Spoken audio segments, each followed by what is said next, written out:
Fala pessoal, hoje a gente vai conversar um pouquinho sobre o soft skill que impacta no hard skill.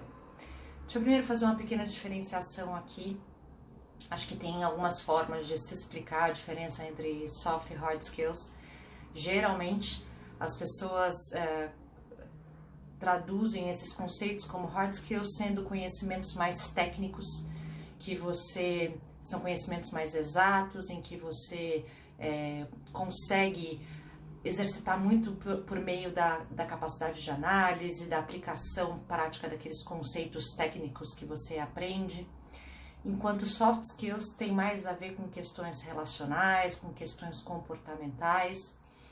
Eu gosto de também pensar em algo a mais do que isso, que nos soft skills, os soft skills muitas vezes envolvem a nossa capacidade de pensar na hora, de agir conforme a nossa presença, de saber dançar conforme o momento, né? Então, ser rápido para perceber negociáveis e inegociáveis numa negociação que está acontecendo ali na hora e que você não tinha planejado, ou saber como lidar com um comentário que foi mal feito em algum momento, saber lidar de forma inteligente com aquilo, ou saber se comunicar de uma forma efetiva, gerando engajamento, gerando compreensão, alinhamento.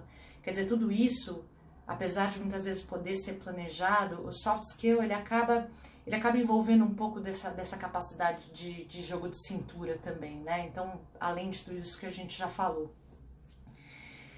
E é muito curioso porque as pessoas, quando elas estão mais no início de carreira, elas tendem a valorizar muito os hard skills, a parte mais técnica. E elas acabam gerando muita sensação de valor em cima da conta que elas fazem, da análise que elas conseguem entender, da projeção de previsão futura, enfim, dos hard, né, do very hard que elas conseguem entregar. E muitas vezes elas acabam se tornando tão motivadas por esse hard, que esse hard começa a fazer com que as relações sejam afetadas. E relações afetadas acabam fazendo com que as coisas fluam menos. Então, por exemplo, você pode fazer uma excepcional análise de um contexto e conseguir chegar a conclusões totalmente fora da curva que ninguém entende.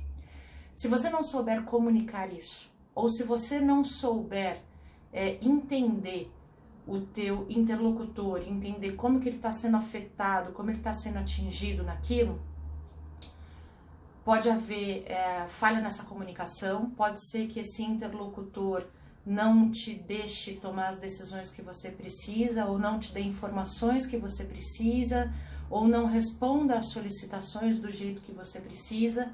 Ou seja, apesar de você ter um hard maravilhoso, o soft fez com que aquele canal se fechasse.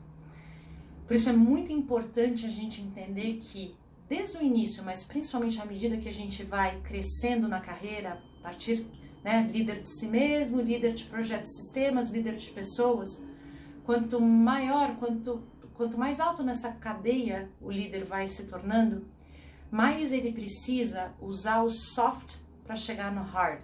Isso significa que ele vai ter que usar a comunicação, a capacidade de negociação, os relacionamentos de uma forma hábil para que os canais se abram, sejam mais fluidos, para que os resultados cheguem mais rapidamente. Por isso a gente nunca pode negligenciar os soft skills. A gente não pode nem negligenciar os hard skills e nem os soft skills, mas pensar muito nisso. Quanto mais nós crescemos na nossa carreira, mais precisaremos ter desenvolvidos os soft skills, porque mais a gente vai depender de outras pessoas para fazer com que os resultados aconteçam. Essa é uma dica pontual, às vezes meio óbvia, mas que talvez a gente não pare para dar o devido valor. Então fica aí para você refletir, qualquer coisa a gente está por aqui. Tchau!